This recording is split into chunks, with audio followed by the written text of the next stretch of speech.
Hey there, everybody. Welcome to my weekly Q&A or weekly discussion. I'm Jess McCann.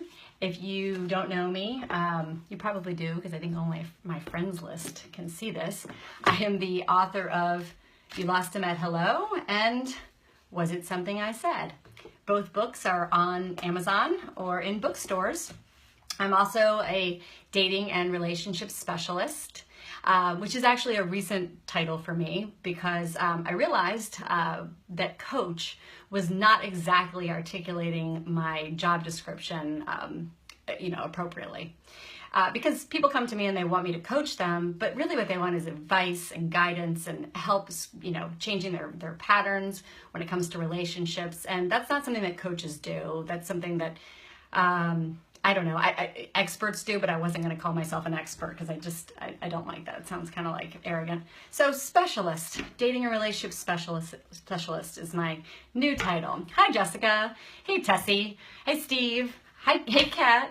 So I just wanted to start off by saying that congratulations to one of my clients who got married over the weekend. Very excited for her. I'm not going to name names, but I'm really happy for her. And we coached for quite a while, a couple of years ago. And, it's really nice to see people get the happy ending that they want.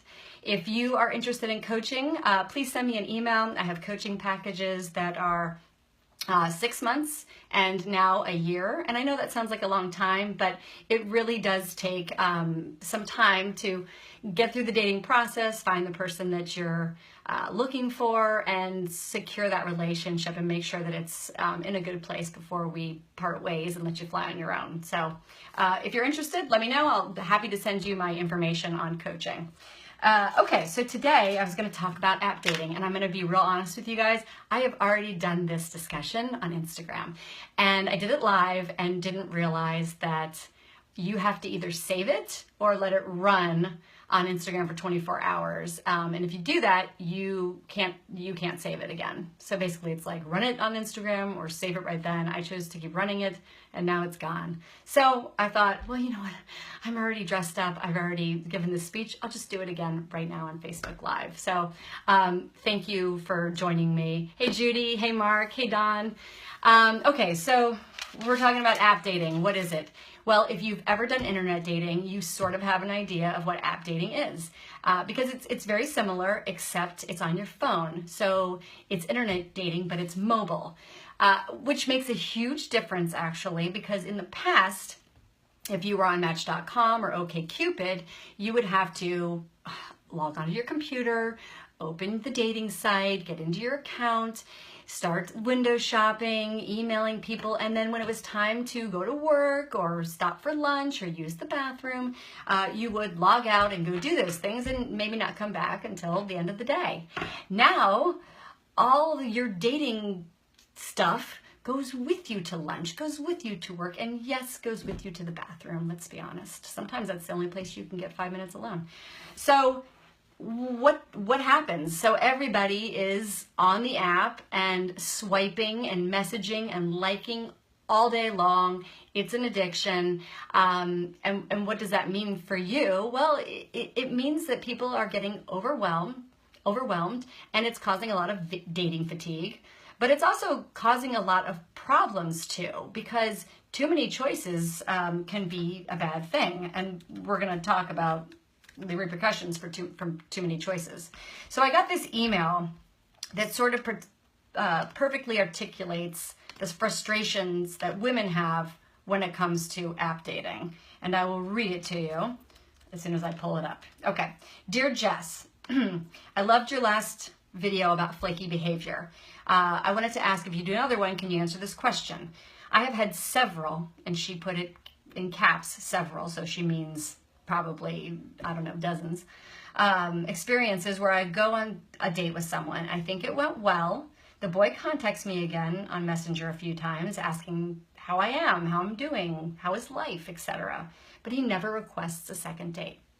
I have also had someone request another date, but it's been vague, like we should meet again, we should go out sometime. And then when I propose a specific date, they back out of the date and it never happens and I never hear from them again. Why does this happen? Why would anybody do any of the above things? I don't get it. If I don't like someone, I just don't write them at all.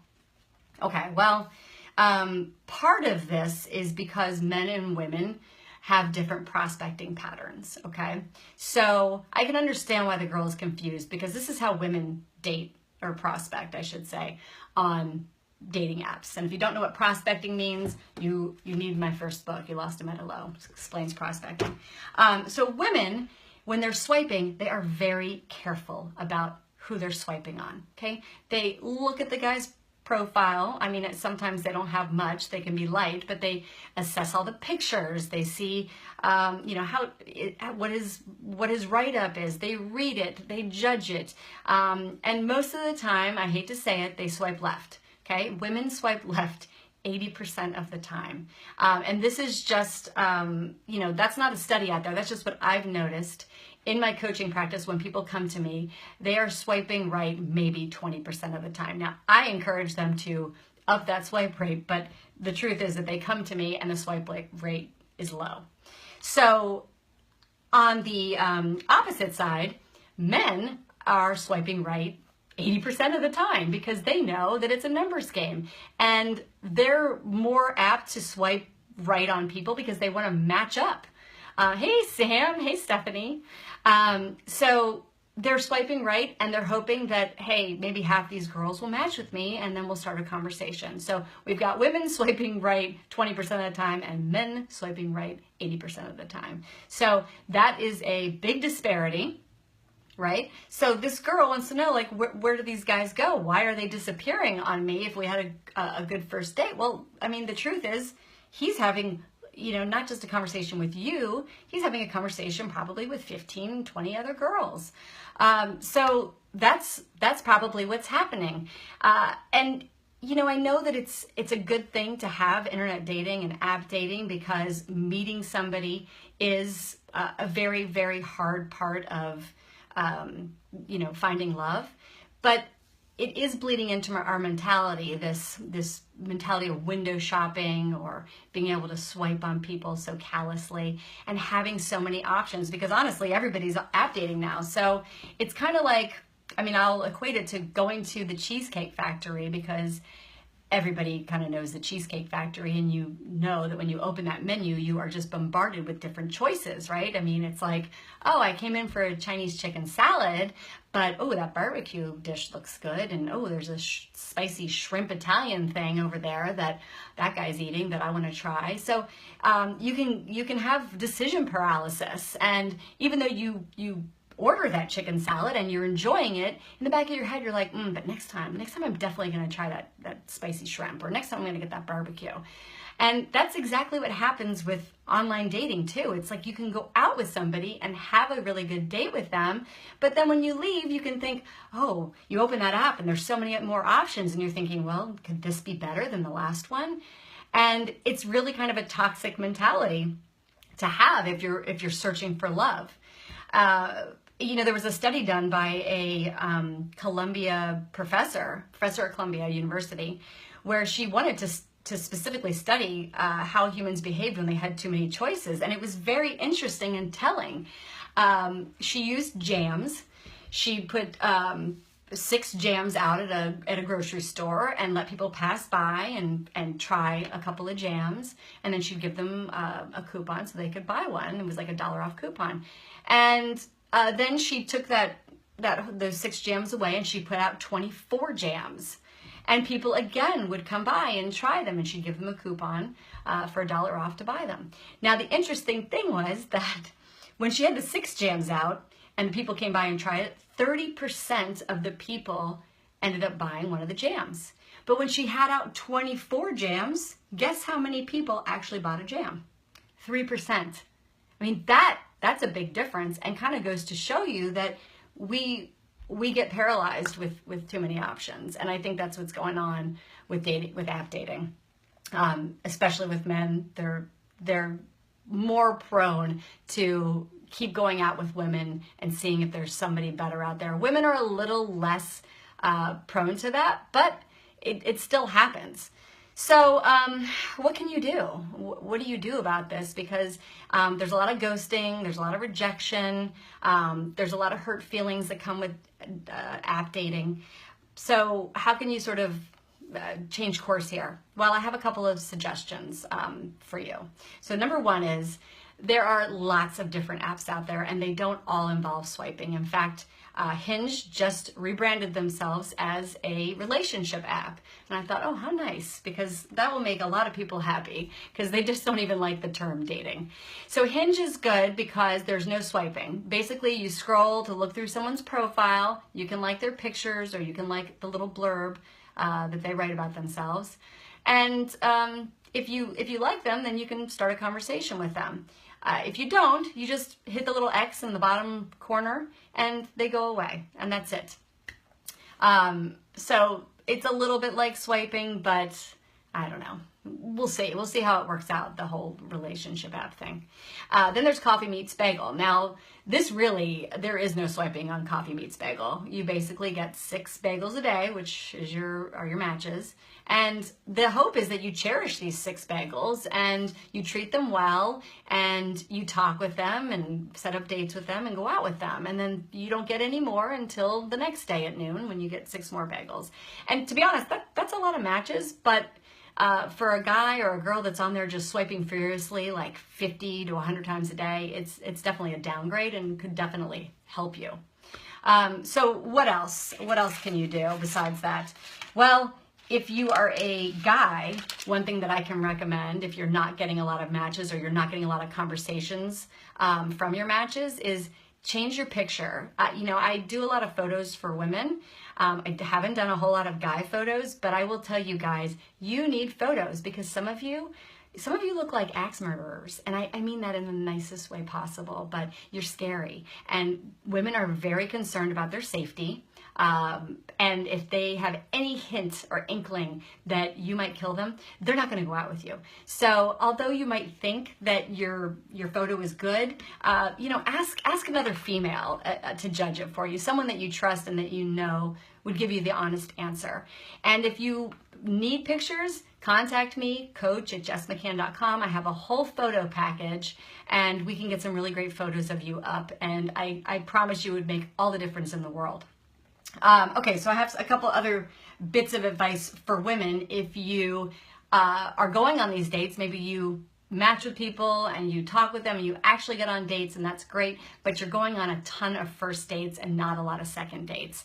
This happens to nearly everyone. The second date rate is just plummeting across the board. And, again, it goes back to having a lot of options. You can just go back to the well. But there are a couple things that I think will really help up your second date rate. Number one is you need to look like your photo. I can't tell you how many guys I've talked to this week that have told me that they've met women and the number one complaint they have is that they didn't look like their photo wasn't recent. Hey, Barbara. So you need to get a new photo and, we have no excuse. We all know how to use selfies or do selfies. We all have phones. So just get a recent photo. Come to me again if you need it. Number 2 is when you're on the date, don't check your phone.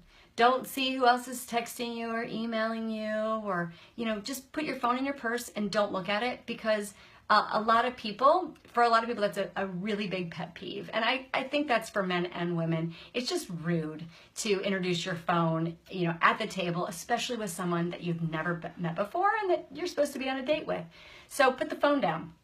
And number 3, and this is the most important part. This is my most precious piece of advice. And I feel like everybody kind of knows this, but I'm going to say it anyway. Do not hook up on the first date. Do not hook up when you first meet someone. Do not hook up on the first actual date after the initial meeting. Because to be quite honest, a guy is just not going to put you in the category of marriage material if you have heavily made out with him on a first date. He's not going to be thinking, wow, this is hot, I'm falling in love. He's going to be thinking, wow, this girl doesn't even know me and she's letting me put my hand up her skirt. So even though you might really like the guy, might be really attracted to him, might have had too many drinks, please, please, please know that when you make out with a guy that you don't know, you are lessening your chances of it turning into a relationship. Across the board, men will agree with me. If there's anybody out there listening that has some other experience, if you're a guy and you're like, no, I love that, let me know. But I think all guys will agree with me there. For guys, there's a couple of things that I want to tell you about getting a second date, because I know that there are a lot of girls out there that have pet peeves as well. And here's a couple of them. When you meet a girl for the first time, make sure that you either wait for her to sit down somewhere, or if you're already seated at a table, you stand up to meet her. You can shake her hand or give her a hug, but don't sit there with your drink already in hand or whatever and let her come and sit down. It's not polite. It doesn't seem gentlemanly. So please just get up. It makes a difference. Secondly, and you don't have to do this, but this is just my advice. People have been talking about paying for dates lately. Who pays? It's 2018. People are getting rebated. If you don't know what rebated is, go back to my earlier videos on YouTube, because wow, that's just an interesting trend. But here's what I think everybody should do. Men, you should go out on a first Bumble, Tinder, whatever date for coffee or tea at Starbucks or wherever else you want to take the girl. How much can you really spend there? $5 on a drink, right? You need to get a little dating fund and, really set aside that this is how much you're going to spend on, the year for your dates. And maybe it's $1,000, I don't know. But would you spend $1,000 to meet the woman of your dreams, to meet the mother of your children? Absolutely you would. So take that $1,000 and break it up into $5 increments and take women out, because it goes a long way with girls. You don't have to wine and dine them. In fact, I don't think you should. But you should pay for their coffee or their drink, because it's good juju, number one. And number two, I just had this happen to a client the other day. She walked in, the guy was already seated, already drinking his coffee, and she was like, she went over, she bought her coffee, and she was annoyed, and it soured the whole date. And the guy is trying to ask her out again, and she's not interested. So there you go. Number three. This is a good one. You don't have to do this again, but it would be recommended. If you like a girl, ask her out on the date. If you had a good time, say right then and there, hey, let's do this again. Or what are you up to next week? Don't say we should do this again, I'll call you. Everybody does that. And then what happens is people go home, they get back on the app, they forget, they lose their nerve, or they meet somebody else, they swipe on somebody else, and the relationship's over. So ask them right then and there. Hey, Sarah. Oh, your tips are amazing. Oh, thank you so much. Please tag people. I would love that. So those are my tips for our app dating. I know it's a beast. And let me tell you something. The thing is, we just have to kind of accept that it is what it is. It is crazy. It is overwhelming. It does cause fatigue. But there are little tips and tricks you can do to make it easier on yourself. That's definitely something I can help you with as your dating and relationship specialist. So if you need help, if you want to make this your year to find the right person, email me. I have coaching packages. I have photography packages to get you the right photos. Let's chat. Let's make this the best year ever, the year that you find love. Good luck out there. It's been great talking to you guys. And don't forget to buy my books. And I will see you next week. If you have any questions that you want me to answer, or you have a topic you want me to answer, just email me at coach@justmccann.com. I'll be happy to get that out there and spread the word. Okay, take care. Bye-bye.